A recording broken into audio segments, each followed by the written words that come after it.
વડોદરાના મકરપુરા જાંબુઆ બ્રિજ નજીક ડીકમ્પોઝ હાલતમાં અજાણ્યા પુરુષનો મૃતદેહ મળતા વિસ્તારમાં ચકચાર મચી ગઈ।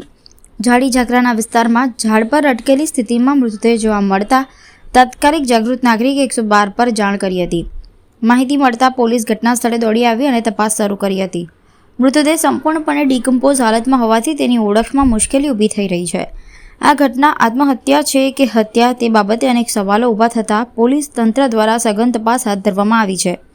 પોલીસે મૃતદેહ મળેલા સ્થળની આસપાસ ચાલી રહેલી સાઇટ પર સર્ચ ઓપરેશન ચલાવ્યું હતું અને ત્યાં કાર્યરત લોકોની પૂછપરછ પણ કરી હતી। ઘટના સ્થળેથી મળેલી વિગતો અને પ્રાથમિક તપાસના આધારે આગળની કાર્યવાહી કરવામાં આવશે। હાલમાં પોલીસ FSL રિપોર્ટની રાહ જોઈ રહી છે, જેના આધારે ઘટનાનું ચોક્કસ કારણ સ્પષ્ટ થઈ શકશે। પોલીસ દ્વારા કાયદેસરની કાર્યવાહી હાથ ધરી તપાસને વધુ તેજ બનાવી દેવામાં આવી છે।